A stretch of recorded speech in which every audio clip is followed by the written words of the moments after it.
Napabilib tayo nang inilabas ng Honda ang apat na pambatong motor mula sa kategorya ng mga automatic scooter na may mataas na makina na 160cc.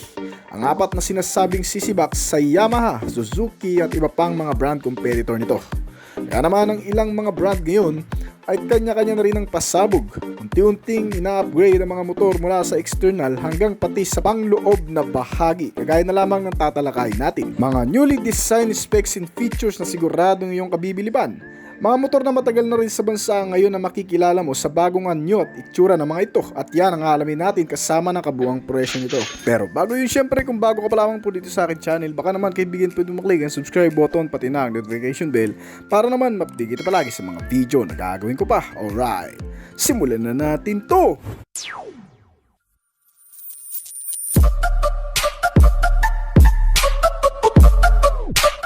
All new Yamaha NMAX Predator Ferrari.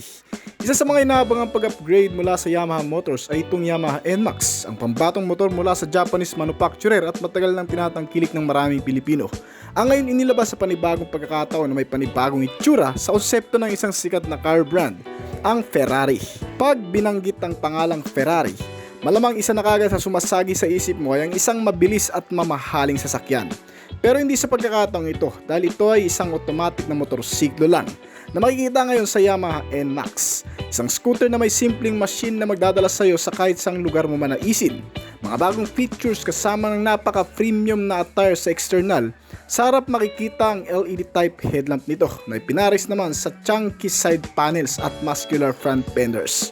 Interesting din ang side profile nitong motor na kung saan ay mas ibinuboost ang aerodynamic cutouts. Ang edition na ito ay ginawa sa bansang Indonesia na kung saan planong palakasin muli ang segment scooter ng Yamaha NMAX sa bagong modelong ito. Kaya panigurado, akalain siguro ng marami na bagong modelo ito ng Yamaha. Siyempre, hindi maisasakatuparan ang segment sa motor na ito kung wala ang mga premium graphics at decals ng Ferrari. Napaka-komportable ring tingnan ang motorsiklo dahil sa malapad na upuan nito na may kasama na ring cushion backrest sa pillion na para sa back ride, bagong design ng muffler at isang floating visor na smoke type.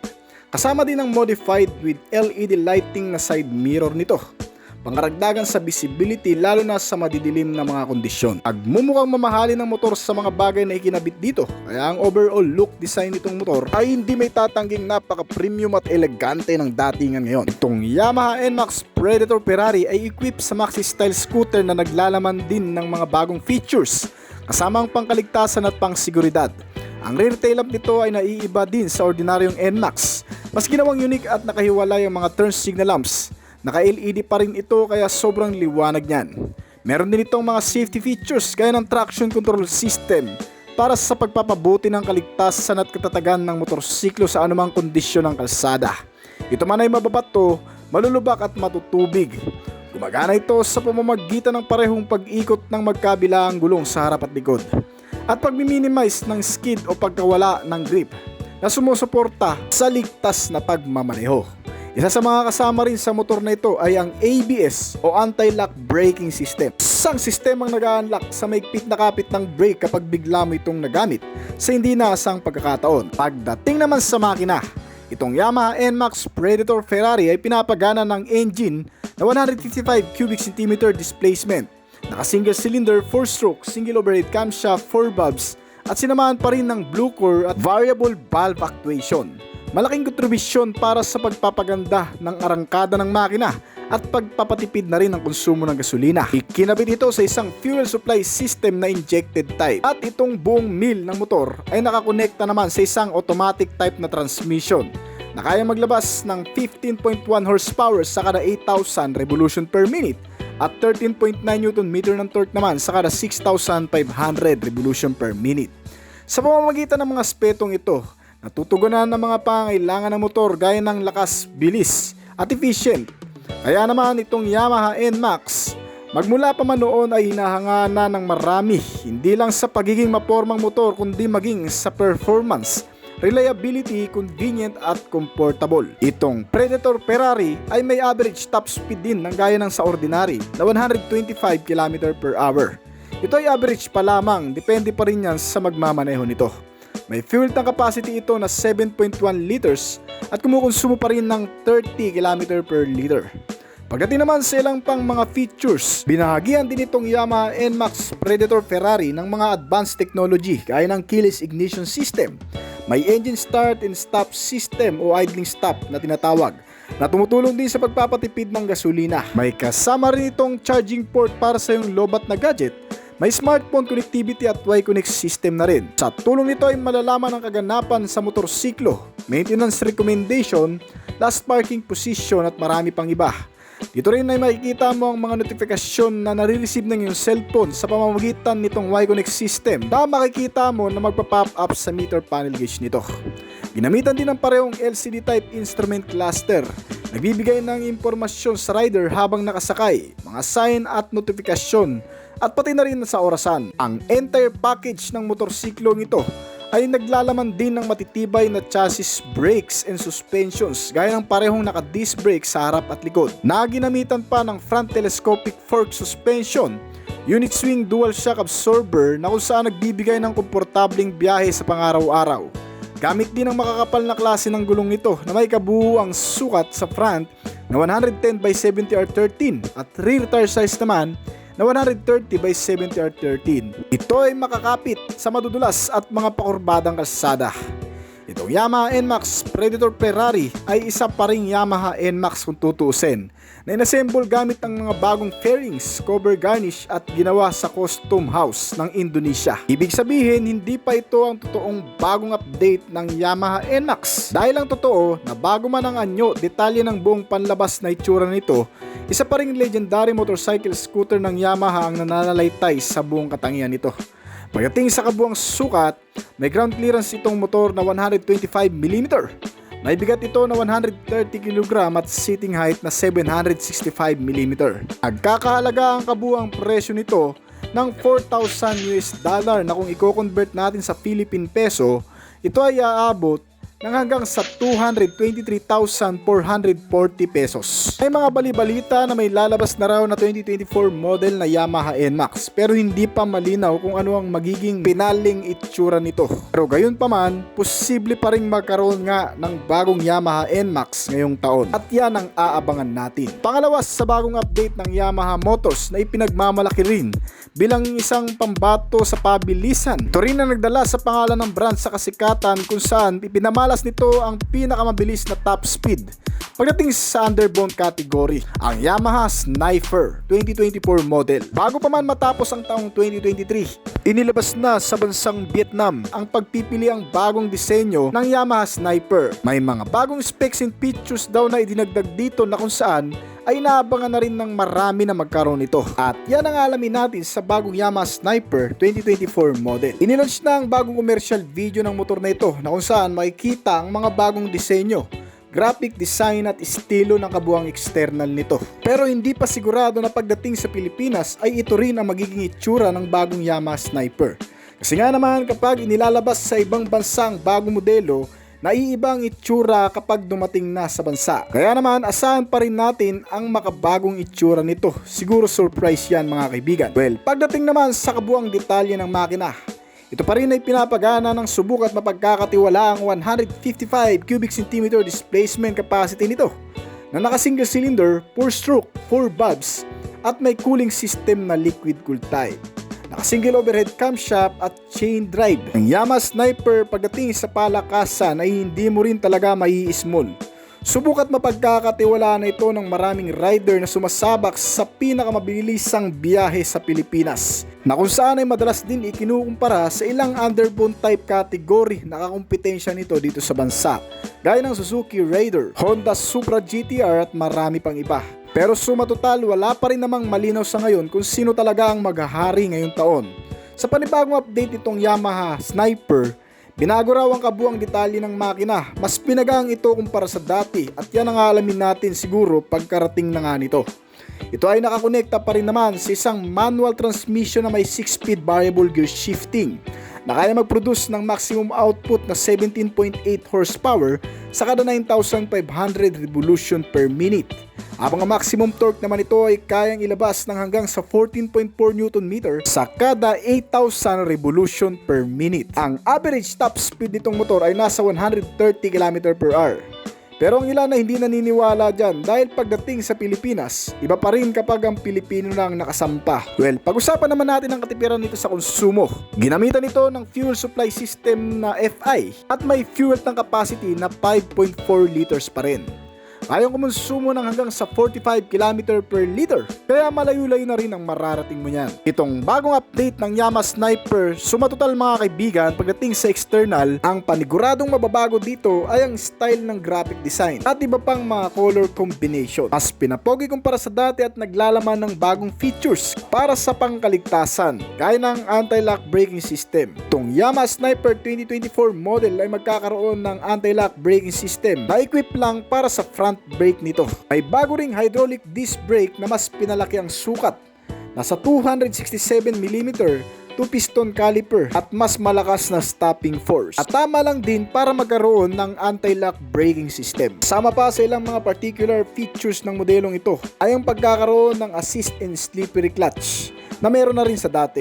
Ang sistemang ito ay ang nagre-reduce ng clutch lever loads during downshift at nagko-contribute ng mas komportabling pagsakay kung saan ay hindi rin nakakangalay masyado sa kamay. Nagamit ito ng Yamaha motorcycle para sa kanilang mga manual motorcycle, kaya safe na rin kahit sa mga beginner. Pagdating naman sa ilan pang detalye nitong motor gaya ng mga gulong nito, isang makapit na tires na ginamitan ng tubeless at alloy na mags. May kabuang sukat sa front na 90/80R17 at rear tire size naman na 120/70R17. At oo nga pala, itong bagong motorsiklo ay equip pa rin naman sa USB port charging system na meron na rin sa dati, na kung saan ay pwede kang mag-charge ng iyong nalobat na gadget kahit ikaw ay nagmamaneho. Sinamahan pa yan ng iba pang updated features nito gaya ng ignition system.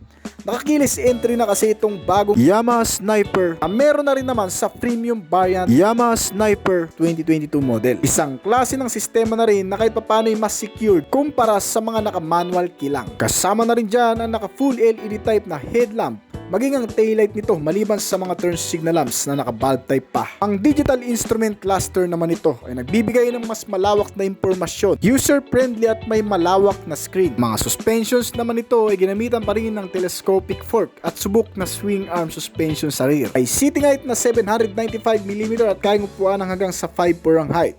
Depende sa adjustment. May ground clearance ito na 150mm, kaya kahit sa matutubig na lugar ay kayang isabak. Ang magiging estimated price siguro nito kung sakaling ilalabas man sa bansa mula sa dating version na premium model nito na nagkakahalaga ng 129,900 pesos, ito ay aabot ng 130,000 pataas. Kaya naman kung type mo ang bagong paparating na Yamaha Sniper sa bansa, ay dapat ngayon pa lang pag-ipunan mo na. Yamaha Aerox 2024 model. Isa rin sa pinakamabentang motorsiklo ng Yamaha pagdating sa automatic nila ay itong Yamaha Mio Aerox. Ngayon sa panibagong pag-re-update sa modelong ito ay mukhang mas magugustuhan pa raw ng marami. Well, yan ang aalamin natin dahil iisa-isain din natin ang specs and features at mga nilalaman pa nito. Itong Yamaha Aerox, mula nung unang nilabas ang bagong version nito noong 2020, hindi na natigil ang pag-update sa panlabas na itsura nito. Halos bawat taon ay may panibagong version na inilalabas. Well, kamakailan lang sa bansang Indonesia ay naglabas na naman sila ng panibagong kulay na pagpipilian. Ang new color version nitong Yamaha Aerox ay reflectorized glow in the dark. Magandang kombinasyon ng kulay orange at mga neon colors pagdating sa flagship name nito na Yamaha Aerox. Nakaprint sa buong detalye ng garnish at pairings nito na nagpapaganda sa bagong anyo nitong modelo, pati na rin ang colorful na mags nito. At sa iba pang detalye mga kaibigan, gaya ng dati, may mas malapad pa rin ito na pisngi sa kada side, nagdadala sa mas magandang aerodynamic nito. Naiiba sa marami ang kabuang hugis nito. Binansagan pambansang jet ski sa Pilipinas itong Yamaha Aerox dahil sa hugis jet ski nga naman. Maraming basher at nagda-down sa modelong ito, pero mas marami pa rin naman ang pinipiling gamitin ang Yamaha Aerox sa pang-araw-araw na pamumuhay nila dito sa bansa. Mula pa man noon ay mas subok at mapagkakatiwalaan na rin kasi sa pagiging reliable na mga suspensions, matatag na makina, convenience sa mga features gaya ng pagkakaroon ng mas malawak na storage at kahit papano'y matipid kumonsumo na rin. Itong Yamaha Aerox 2024 model, bukod sa kabuuang disenyo na nabago, napagana ito ng 155 cubic centimeter displacement capacity, naka-single cylinder, 4-stroke, 4 valves at liquid cool type na cooling system. Sinamahan pa rin ng Blue-Core technology ng Yamaha at ng variable valve actuation sa makina. Sa tulong ng mga ito ay naisa sa katuparan ng magandang pagkonsumo at arangkada ng motorsiklo sa kalsada. Hit pa riyan ang pinagsama-samang katangian at detalye nitong makina ay ikinonekta naman sa isang automatic type na transmission na naka-CVT, kung saan ay kaya mag-produce ng maximum output na 15.1 horsepower sa kada 8,000 revolution per minute, habang may maximum torque naman ito na 13.8 Nm sa kada 6,500 RPM. May fuel supply system na injected type at fuel tank capacity na 5.5 liters. Matipid din kumonsumo ang modelo na umaabot naman sa 35 km per liter. Ang average top speed naman na nagagawa nito ay nasa 125 km per hour. Magagandang klase ng suspensions, yan din naman ang hindi mahihigitan ng marami, na kung saan pagdating sa bagay na yan ay pinapangalagaan pa rin ng kumpanya ang kanilang reputasyon pagdating sa pagkakaroon ng mga scooter na practical, sulit at napaka-reliable. Kaya ng pagkakaroon nito ng front suspension na naka-telescopic fork at unit swing with dual shock absorber para sa rear suspension, kung saan nagbibigay sa motorsiklo na mas magandang bounce kahit maidaan mo ito sa malulubak o mahahams na kalsada. Ito ay may mga sukat ng gulong na rin na mas makakapal, naka-tubeless at alloy na mags. Pagdating sa kabuuang sukat sa front, ito ay may 110 by 80R14 at rear tire size na 140 by 70R14. Kung pag-uusapan naman ang bawat safety measure, ang front brake nito ay ginamitan ng disc brake, habang naka-drum brake type naman ang rear brake nito. Matagal nang iniintay ang pag-re-update muli sa modelo, na kung saan inire-request ng marami na magkaroon ng bagong Yamaha Aerox na naka-disc brake na rin pati ang likurang bahagi ng gulong. Ngayon ay hindi pa rin ito natutupad dahil itong bagong inilabas na Yamaha Aerox sa bansang Indonesia ay katulad pa rin nung sa dati. Bukod pa dyan, ito ay may dalawang klaseng variant din na pwedeng pagpilian. Ang standard variant nito at ang top variant ABS version.